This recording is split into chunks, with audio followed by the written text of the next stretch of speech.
하나님의 말씀은 호세아 7장 6장 6절로부터 7절까지 말씀입니다.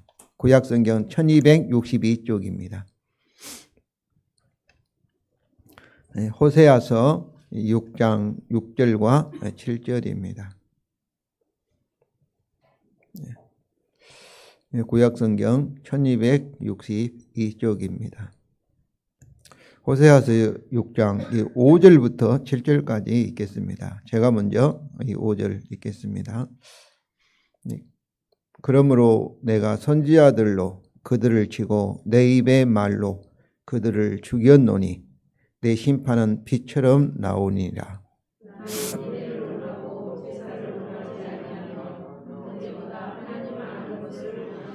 다 같이 읽겠습니다. 그들은 아담처럼 언약을 어기고 거기에서 나를 반역하였느니라. 아멘. 이 시간에는 러시아에서 사역하시는 이은두 선교사님 나오셔서 하나님의 말씀을 증거하시겠습니다.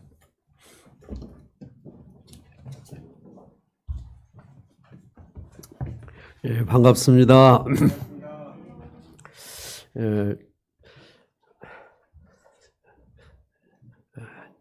제가 선교사님과 이야기를 하면 저는 선한목자교회에서 파송을 받은 선교사입니다. 이렇게 얘기를 하는데 또 구체적으로 제 선교 보고를 제대로 좀 하지 않은 것 같아서 오늘 사진 띄워질 수 있어요? 예, 사진을 좀 띄우면서 아주 간단하지만 선교 내용을 말씀드리고 하나님의 말씀을 전하도록 하겠습니다.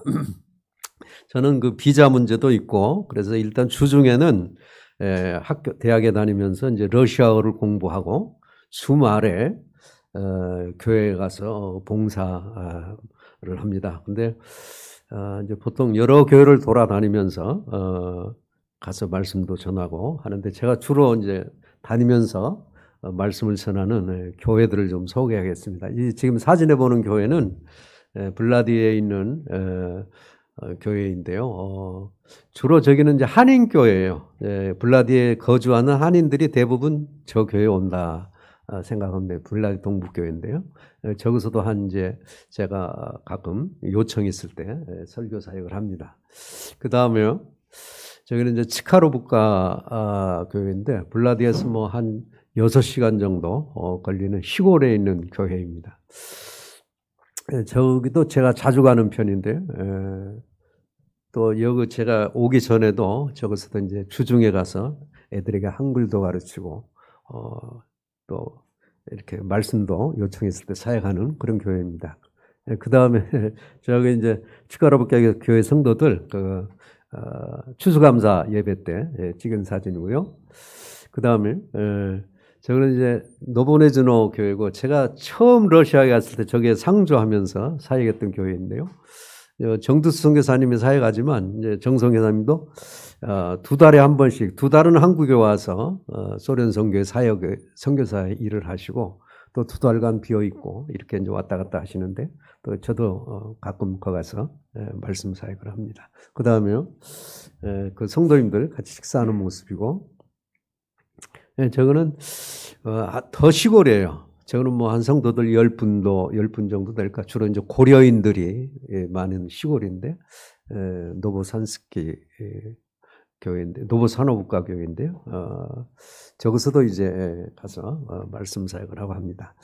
그 다음에요, 저거는 교회가 아니고, 연해주 동부가 신학교입니다. 근데 저기서는 이제 연해주에 있는 여러 시골교회에 있는 신학생들 또 이제 목회하는 분들을 이렇게 일주일 단위로 한 달에 한 주간씩 저거 와서 합숙을 해요. 그래서 아침 9시부터 저녁 9시까지 이제 계속 이렇게 한 달에 한 주간씩 이렇게 하나님의 말씀을 주로 이제 한국의 교수님들이나 이분들을 초청해서 신학 교육을 시키는 것입니다. 제가 저곳에서 그 다음 사진도 좀 보내주시죠. 학생들 모습이고요. 수강 듣는. 그 다음에 제가 저기서 한 2주간, 2달 동안 2주간 사역했는데, 저 옆에 분은 이제 통역하시는 고려인 목사님이신데요. 아주 귀한 분이에요. 주로 이제 알코올 중독자들을 이렇게 거두어서 함께 기거하면서 그들을 돌보고 너무 귀한 분인데, 그 다음에 신학생들, 저 신학생들 중에는 중국인도 2분이나 있어요. 중국인도.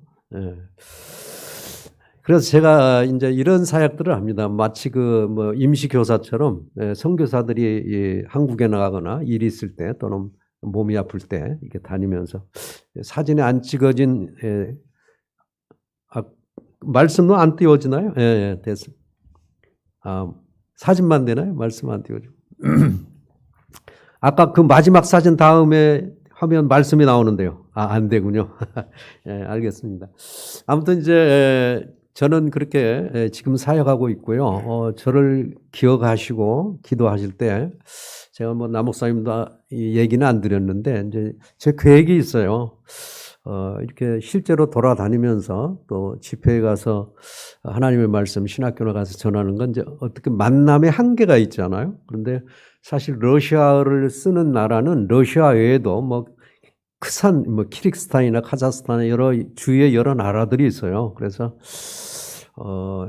이제 제가 한 2년 후쯤 제가 그 쓴 책을 중심으로 해서 그걸 조금 더 내용을 보충하고 중심으로 해서 유튜브를 제작을 하려고 합니다. 한 10분짜리를 쭉 제작을 해서 그걸 배포하게 유튜브로 제작을 하게 되면 또 많은 사람들이 성경에 관심 있는 분들이 접촉하지 않을까 생각해서 그렇게 계획하고 있습니다. 그래서 여러분들 생각나실 때 기도해 주실 것은 정말 러시아어를 뭐 모국어로 잘 할 수 있는 분이면서도 한국말을 잘 할 수 있는 그런 동역자가 필요합니다. 그래서 같이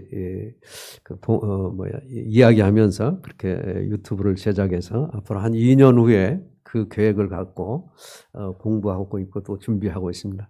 그래서 생각나실 때 기도해 주시면 고맙겠습니다. 자, 오늘 본문은 호세아 6장 우리 목사님 5절부터 읽어 주셨는데요. 아주 잘 읽어 주셨다고 생각합니다. 하나님께서 이제 이스라엘 백성들에게 여러 선지자들을 통해서 계속 말씀하고 그래도 그들이 듣지 않는 거예요. 그래서 하나님께서 마치 어두운 밤을 물리치는 햇빛처럼 하나님의 심판이 이스라엘 백성들에게 임할 것이다. 그렇게 이제 5절 말씀을 하고 그다음에 6절은 나는 그렇게 시작하는데 사실은 왜냐하면으로 시작합니다. 왜냐하면 왜 그렇게 하나님이 심판하겠다고 말씀하냐면 그들은 마치 아담이 언약을 어기듯이 나오군요. 예. 그 다음에 됐습니다. 그 다음부터 또 올리면 됩니다. 마치 그들이 그 언약을 어기듯이 아담이 언약을 어기듯이 이스라엘 백성이 언약을 깨뜨렸다. 그러면서 하나님은 나는 제사보다 인애를 원하는 거고 번제를 너희들이 드리는 것보다 하나님 아는 것을 더 원한다. 그런 말씀이에요. 그래서 왜 하나님이 이스라엘을 심판할 수밖에 없는지 그 이유를 이제 우리가 읽은 5절, 6절에 말씀을 하는 것입니다. 그러니까 이스라엘 백성들이 그 당시 호세아서를 읽어보면 야 너희가 풍요로울수록 나를 더 배반하구나 이런 말씀들도 나오거든요. 그래서 그 당시 이스라엘 백성들은 그렇게 경제적으로 어렵지 않았어요. 그런데 제사도 드려요. 신앙생활 하는 거예요. 번제도 드리고 화목제도 드리고 그러는데 실제적으로 그들은 하나님의 언약을 깨뜨리는 그래 하나님의 심판을 자초하는 그런 길로 가고 있는 거죠. 그러니까 구체적으로 그들의 신앙생활의 모습을 그 4장 1, 2절 저게 나오죠. 그들의 모습, 실제적인 신앙생활 모습 같이 한번 읽어보죠. 이스라엘 자손들아 여호와의 말씀을 들으라. 여호와께서 이 땅 주민과 논쟁하시나니 이 땅에는 진실도 없고 인애도 없고 하나님을 아는 지식도 없고 오직 저주와 속임과 살인과 도둑질과 간음뿐이요 포악하여 피가 피를 뒤이음이라. 그러니까 뭐 진실도 없고 인애는 아까 우리가 읽은 그 6절 말씀처럼 헤세드를 번역한 거거든요. 그러니까 신실한 언약적인 사랑, 하나님의 사랑도 없고 하나님을 아는 지식도 없고, 그러니까 그 다음에 나오는 저주, 속임, 살인, 뭐 이 간음, 도둑질 다 이거 율법을 파괴하는 것이잖아요. 계속 피가 피를 부르는 그런 보복적인 삶의 연속, 분노의 삶의 연속, 속이는 삶의 연속들이에요. 그런 그 율법을 깨트리면서, 그러면서 하나님의 백성, 이스라엘 백성들이 나와서 제사를 드린 거예요. 그때 하나님의 마음이 어떻겠습니까? 오히려 하나님의 마음만 괴롭게 하는 거죠. 여러분, 율법이 무엇입니까? 율법은 하나님과 이스라엘 백성의 언약을 이어주는 고리와 같아요. 고리와 같아요. 우리 등산하시는 분들이 이제 줄에다가 고리를 끼지 않습니까? 그 고리는 생명줄과 같은 거죠. 그렇게 고리를 깨트려 버리면 그야말로 생명줄을 놓치는 것과 같은 것인데, 그래서 이스라엘 백성들이 하나님과 이스라엘 백성 사이에 그 고리가 율법인데, 율법을 깨트리면 하나님과의 생명의 관계가 끝나는 거죠. 그래서 율법을 잘 지키면 언약 관계가 이어지고 언약의 복을 받고, 율법을 깨트리면 언약의 오히려 저주를 받게 되는 것이죠. 그러니까 그들이 실제 일주일에 또는 절기에 나와서 예배를 드리고 신앙생활을 한 것 같았지만, 오히려 그들은 하나님을 반역하는 길로 걸어간 거죠. 그러니까 입으로는 하나님을 공경하지만 마음은 하나님과 멀리 떨어져 있는 거죠. 그래서 이제 율법에 따라서 이스라엘 백성의 심판이 임할 것이다, 그렇게 말씀을 한 것입니다. 그러면서 이제 왜냐하면 그들이 이제 인애보다 제사보다 하나님은 인애를 원하시고 번제보다 하나님 아는 것을 원하시는데, 그들이 오히려 하나님의 언약을 깨뜨렸다. 그러니까 제사와 번제, 또 인애와 하나님을 아는 지식, 이거 다 서로 관계가 있는 거죠. 그리고 이것은 또 언약과 관계가 있는 거예요. 그러니까 율법을 제대로 알고 인애를 제대로 알고 하나님을 제대로 알려면 또 언약을 알아야 되는 거예요. 서로 관계가 있어요. 그럼 언약은 무엇일까요? 언약이란, 여러분 성경을 이렇게 딱 열게 되면 이건 예사로운 책이 아니다, 보통 책이 아니구나, 이걸 느낄 수가 있어요. 느낄 수가 있는데, 첫째는 이제 여러 가지가 있지만 한 몇 가지만 들어보면, 하나님의 인간을 하나님의 형상으로 창조했다는 사실이에요.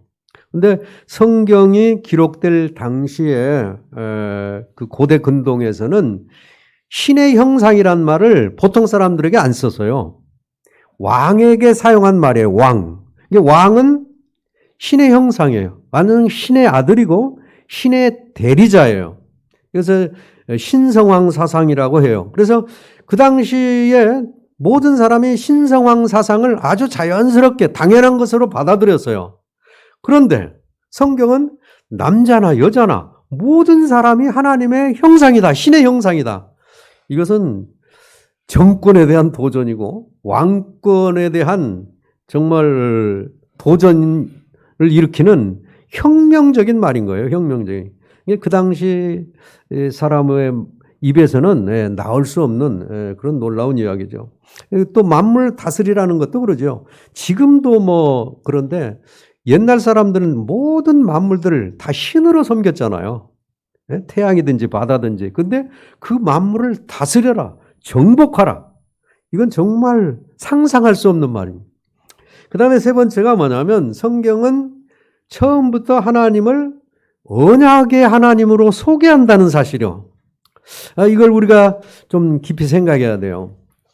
오늘 하나님이 아담과 언약을 깨뜨렸다 이야기했는데, 하나님은 아담과도 언약을 맺었습니다. 또 하나님은 노아와도 언약을 맺으신 분, 또 아브라함과도 언약을 맺으신 분, 또 이스라엘과도 언약을 맺으신 신으로 소개를 합니다. 근데 하나님을 언약으로 신으로 소개하는 사실이 왜 놀라운가? 이제 이걸 우리가 좀 생각을 해야 돼요. 원래 언약이라는 것은요, 동일 본질의 생명끼리 언약을 맺는 거예요. 여러분, 인간이 인간과 언약을 맺는 거지, 인간이 돼지나 소와 언약을 맺는 건 아니에요.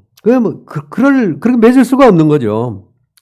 성경에 나오는 최초의 언약을 구속 언약이라고 합니다. 그 구속 언약은 창세 전에 성부, 성자, 성령, 삼위 하나님 사이에 맺은 언약이에요. 최초의 언약도 하나님 사이에 맺어진 그런 언약인 것이에요. 창조주 하나님이 피조물 인간과 언약을 맺을 수 있는 그런 관계가 아닙니다. 우리 바울의 표현을 빌리면 여러분, 창조주와 피조물은 어떤 관계입니까? 바울은 토기장이와 토기 그릇으로 비유했어요. 토기장이는 토기 그릇을 얼마든지 마음대로 만들 수 있는 거죠. 그리고 귀 쓴 그릇을 만들 수도 있고 천이 쓰는 그릇을 만들 수도 있는 거예요. 그래서 마음에 안 들면 또 그릇을 부수기도 하는 거예요. 토기장의 마음이죠.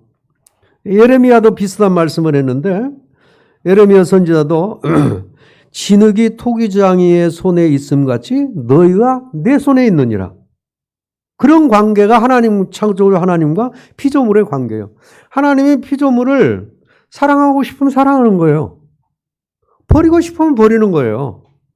그런 관계이지 언약의 관계는 아니에요. 피조물이 하나님께 순종하는 것은, 그래 창조주가 하라는 대로 하라는 것은 너무나 당연한 거예요. 그런데 하나님이 순종을 조건으로 영생을 주시겠다고 아담과 언약을 맺은 거예요. 이게 놀라운 거죠. 여러분, 하나님의 언약이 없었다면 아담이 하나님의 명령에 완전히 순종을 했어요. 완전히 순종을 했다 하더라도 아무것도 아니에요. 그냥 무익한 종일 뿐입니다. 그걸로 끝나는 거예요. 여러분, 머슴이 주인이 시키는 대로 마당을 쓸고, 얘야 가서 소 밥 줘라, 밥 주고, 야 오후에는 가서 나무 해라, 나무로 했다고 해서 그건 뭐예요? 아무것도 아니잖아요. 그냥 무익한 종일 뿐이에요. 그런데 주인이 시킨 대로 다 했는데 그 머슴에게, 야 네가 참 내 말들을 잘 들었구나. 그러니 내가 가진 재산을 다 너한테 주마. 여러분, 그런 주인이 있습니까? 상상할 수 없는 거죠. 근데 하나님은 네가 내 말에 다 순종하면 내가 가지고 있는 영생, 나의 복을 다 너에게 주겠다. 이렇게 언약을 맺은 거예요. 그러니까 아담의 순종을 통해서 언약을 맺는 것은 아담이 순종했기 때문이 아니라 하나님이 그렇게 언약을 하셨기 때문에 영생을 얻을 수 있는 것이었습니다. 왜 하나님이 전혀 피조물과 언약을 맺을 필요가 없음에도 왜 언약을 맺으셨는가? 하나님이, 그 높으신 창조주 하나님이 왜 스스로 당신 자신을 언약이라는 사슬에 자신을 묶으셨는가 말이에요. 하나님도 언약대로 할 수밖에 없잖아요. 이것에 대한 설명은 하나님의 사랑이 아니면 설명할 수가 없습니다. 인간에 대한 하나님의 사랑. 이 세상 창조 이전부터 하나님은 그리스도 안에서 우리 인간을 사랑하신 것입니다. 그래서 하나님 스스로 언약의 자신을 매인 거예요. 언약의 대상이 아니지만 인간과 언약을 맺고, 그래서 하나님 자신도 그 언약대로 행하는 그런 사슬을 스스로 자기의 족쇄를 채우신 거죠. 하나님은 아담과 언약을 맺었듯이 또 아브라함과 언약을 맺었듯이 이스라엘과도 언약을 맺은 거예요. 이 언약 체결 후에, 언약이 체결되고 나면 공식적으로 항상 뜨는 멘트가 있어요. 그 언약 공식이라고 하죠. 나는 너희 하나님이 되고 너희는 내 백성이 되었느니라. 예, 이 언약 공식이 앞부분만 나올 수도 있고 뒷부분만 나올 수도 있어요. 나는 너희 하나님이다. 이렇게만 하기도 하고 너희는 내 백성이다. 이렇게만 하기도 해요. 공식적인 문구는 나는 너희 하나님, 너희는 내 백성. 왕과 백성의 관계가 공식적으로 형성이 된 거예요. 그런데 여러분, 왕과 백성은 어떤 관계입니까? 왕은 백성을 보호합니다. 전쟁이 일어나면 왕은 군사들을 일구고 나와서 적군을 물리치고 백성들을 보호해요. 그 대신 백성은 왕에게 순종하는 거죠. 세금을 내라면 세금을 내고, 군 복무하라면 가서 군 복무를 하는 거예요. 그게 왕과 백성과의 관계입니다. 그래서 언약을 통해서 하나님과 이스라엘이 공식적인 그런 그 왕과 백성과의 관계가 됐기 때문에 하나님은 이스라엘 백성을 반드시 보호하고 인도하십니다. 그 대신 이스라엘 백성은 하나님께 절대적으로 순종해야 되죠. 그러나 중요한 것은 여기서 한 걸음 더 나가야 돼요. 하나님과 이스라엘의 관계는 단순히 세상 나라의 왕과 백성과의 관계를 훨씬 뛰어넘습니다. 그게 진짜 목적이 아니에요. 하나님은 이스라엘 백성과의 언약을 통해서 진짜 하나님이 원하시는 목적이 있었어요. 그 목적이 율법에 나타나는 거예요. 율법. 특히 율법에는 뭐 십계명, 또 시민법, 제사법이 있는데 특히 제사 제도에 하나님께서 그 목적을 보여주셨어요. 제사에는 5가지 종류가 있습니다. 속죄제, 속건제, 번제, 소제, 화목제. 그런데 레위기 9장에 보면 너희는 제사를 이러한 순서로 드려라 하고 하나님이 제사의 순서를 이렇게 말씀을 하셔요. 명령을 하셨어요. 제사의 순서는 제일 처음에 속죄제를 드려야 돼요. 속건제가 포함됩니다. 여기에는. 두 번째가 번제예요. 번제는 소제도 포함돼요. 그리고 마지막이 화목제예요. 반드시 제사를 이런 순서로 드려라는 거예요. 자, 여러분, 속죄제는 죄를 속하는 제사죠. 조직신학 용어로 하면 칭의를 가져오는 제사입니다. 그다음에 번제, 소제, 이것은 헌신과 봉헌의 제사예요. 신학적, 조직신학 용어로 하면 성화의 제사입니다. 성화의 제사. 그 다음에 화목제는 뭐예요? 하나님 앞에서 가족과 친지들이, 제사를 드리는 가족과 친지들이 먹을 수 있는 유일한, 하나님과 함께 식사하는 유일한 제사예요. 그러니까 이것은 친교와 교제의 제사예요.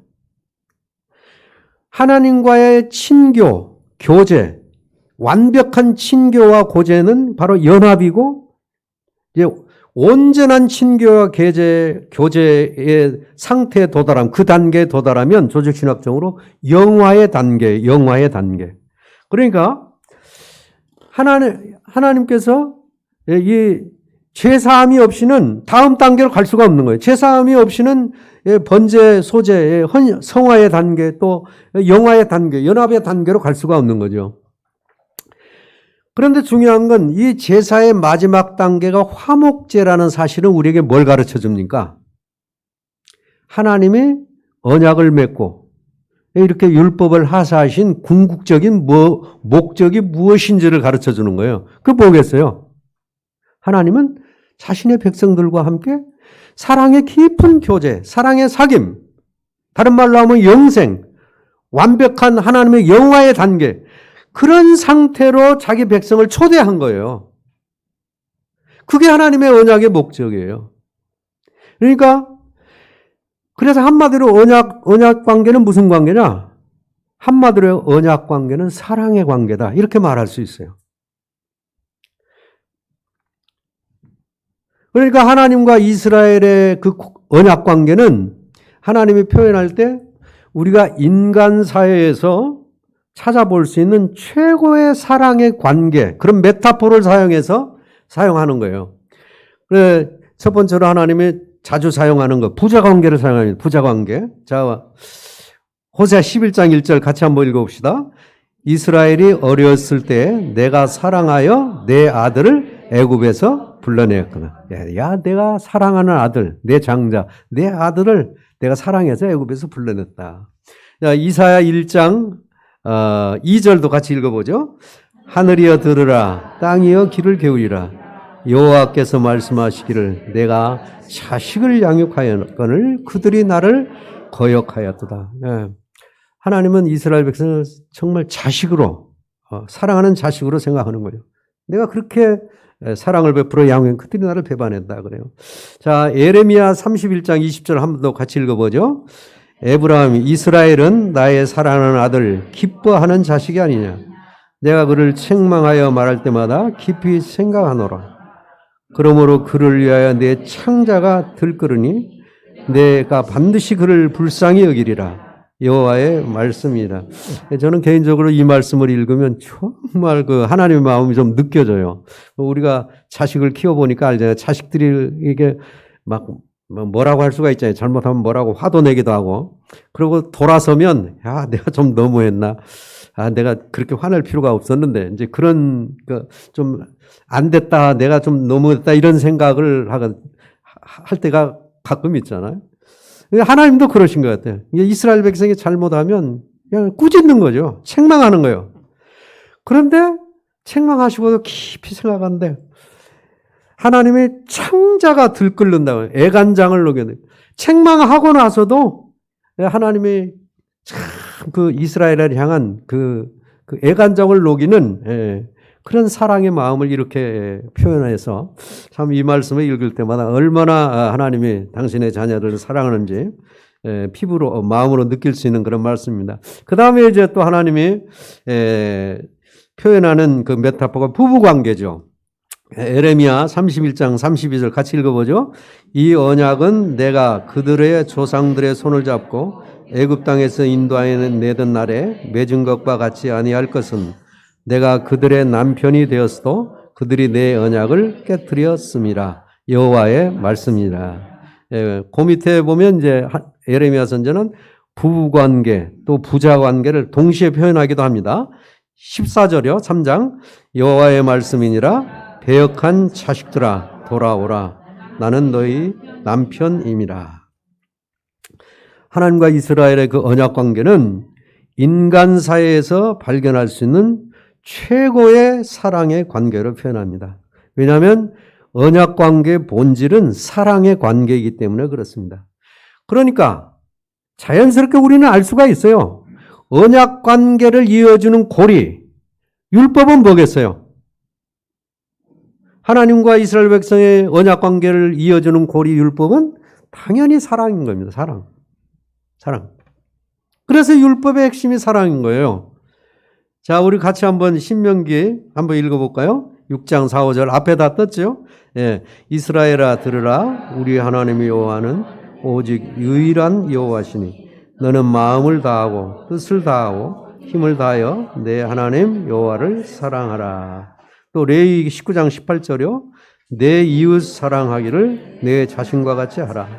나는 여호와니라. 예수님도 율법에 대해서 설명했지 않습니까? 하나님 사랑, 이웃 사랑이 온 율법과 선자의 강령이라. 언약 관계는 사랑의 관계입니다.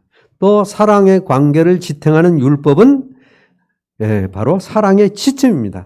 그래서 사랑이라는 건 율법을 순종하는 거예요. 율법을 지키는 게 곧 사랑입니다. 인간의 모든 문제는 바로 이 근본은 그 사랑에 있습니다.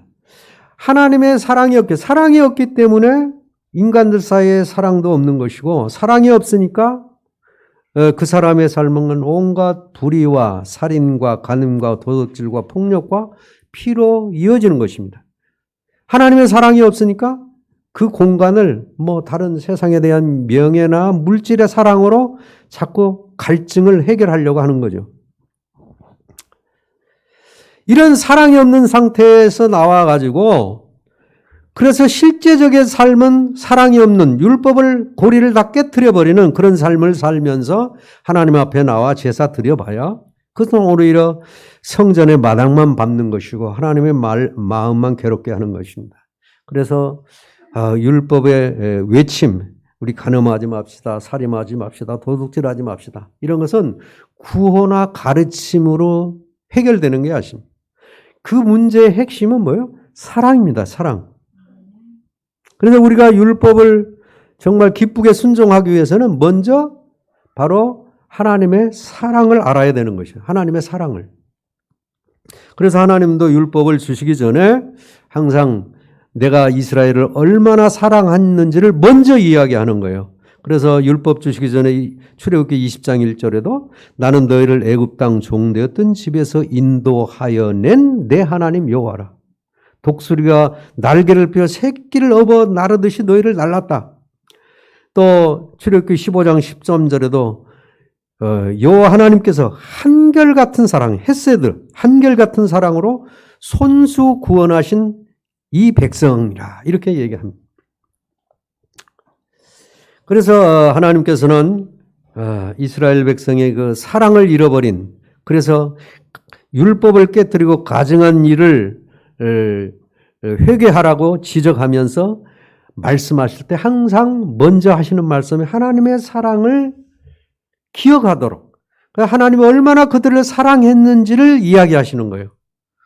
에스겔 선지자가 하나님이 이스라엘 백성을 어떻게 사랑했는지 그 표현은 너무 사실적이고 아주 가슴에 와 닿는 그런 표현이에요. 에스겔 선지자는 그 말씀을 이렇게 합니다. 이스라엘 백성은 탯줄도 자르지 않은 채 핏덩이채로 들판에 버려진 갓난아이로 비교를 합니다. 갓난아이로. 근데 하나님이 길을 지나가시다가 핏덩이 상태로 버려져서 발부둥치는 그 아이를 발견하게 된 거예요.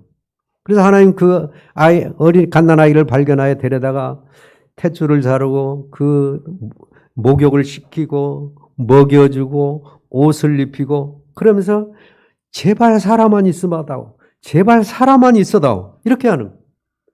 그렇게 하나님이 그 아이를 그렇게 잘 길러가지고 강건하게 예쁜 아가씨로 잘 길렀어요. 그래 아름답게 꾸며줘요. 그 다음에 뭐 시골에 있는 어떤 관리에게 시집 보는 게 아니라 그렇게 아름답게 꾸며가지고 그 머리에 관을 씌워줘요. 왕관을 씌워가지고 황후를 삼았다. 그렇게 말해요. 그 정도로 이스라엘을 사랑했다. 제가 내용을 그냥 여러분 듣기만 하세요. 한번 읽어볼게요.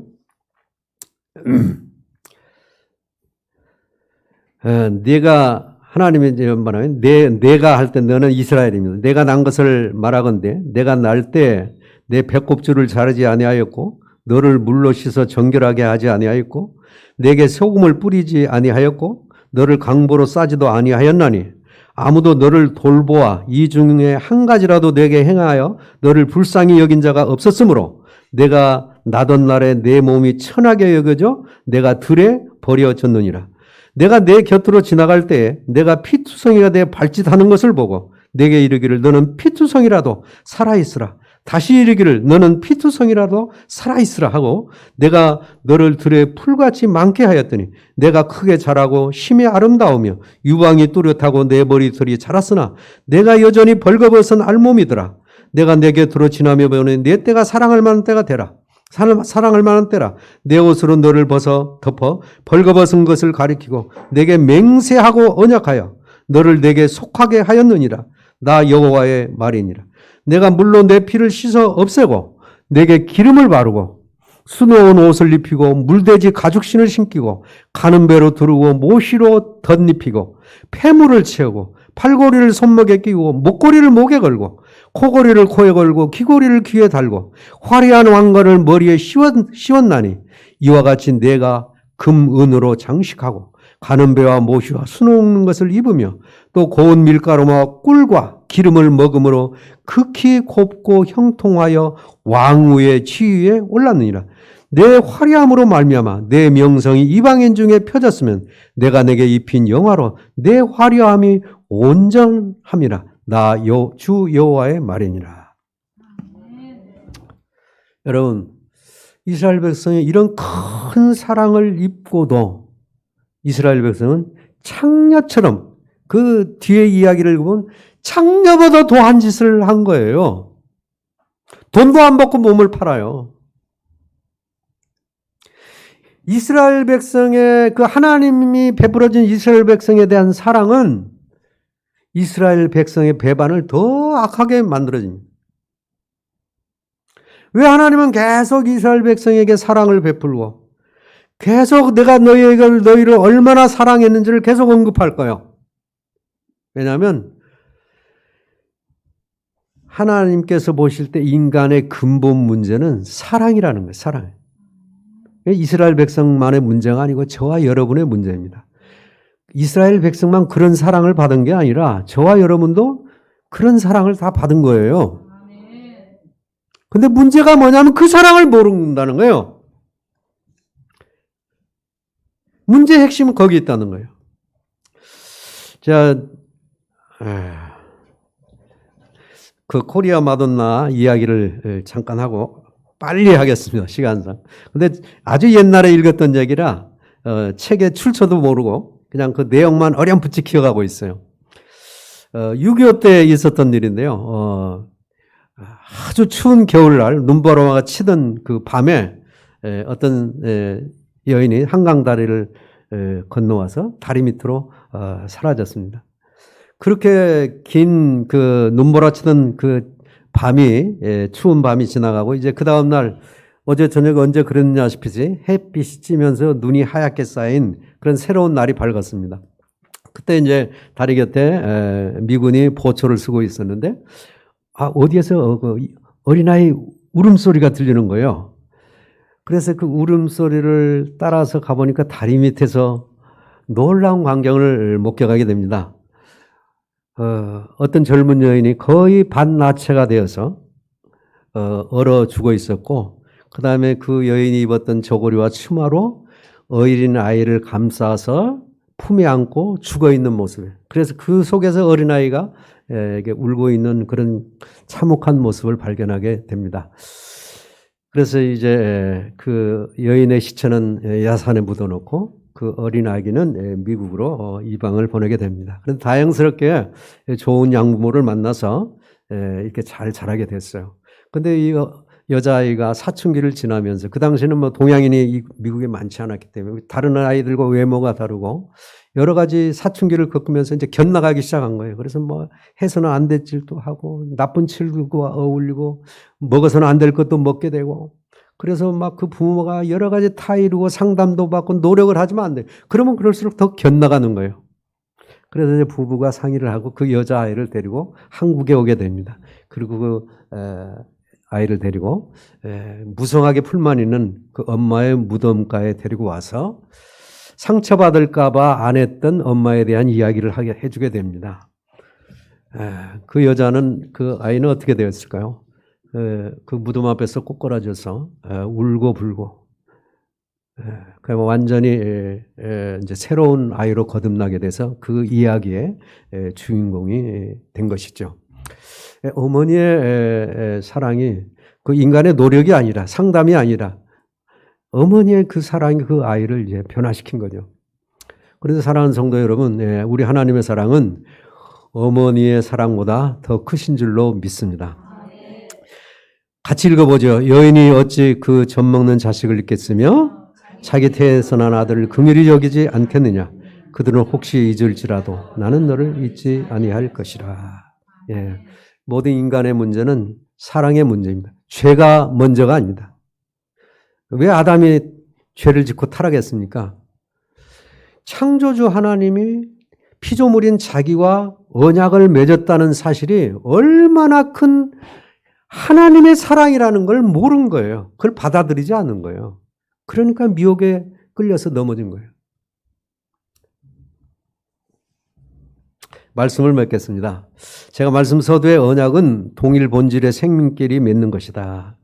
그랬습니다. 그래 하나님이 인간과 언약을 맺게 해서 하나님이 그래서 하실 수밖에 없는 일이 있어요. 그게 뭡니까? 인간을 높이는 거예요. 하나님의 형상으로 인간을 하나님을 닮은 하나님의 형상으로 창조하시면 인간을 그만큼 높이신 거죠. 그러나 그것이 다가 아닙니다. 그렇다고 인간이 하나님이 된 것은 아니잖아요. 그래서 하나님이 더 하신 게 있어요. 그게 뭐냐면 하나님이 인간의 수준으로 자기 자신을 낮추는 거였습니다. 그렇게 해서 언약을 맺는 거예요. 그러다 최종적으로 모든 언약을 이루는 마지막 그 언약에서는 하나님이 친히 뭐가 됐어요? 인간이 되신 거입니다. 하나님이 친히 인간이 되신 거예요. 그분이 바로 누굽니까? 예수 그리스도십니다. 예수 그리스도. 그래서 예수 그리스도는 하나님의 영광의 광채셔요. 아무도 하나님을 본 사람이 없지만 예수를 통해서 하나님을 보게 되는 것입니다. 우리 한번 요한일서 4장 9절 10절 읽어보죠.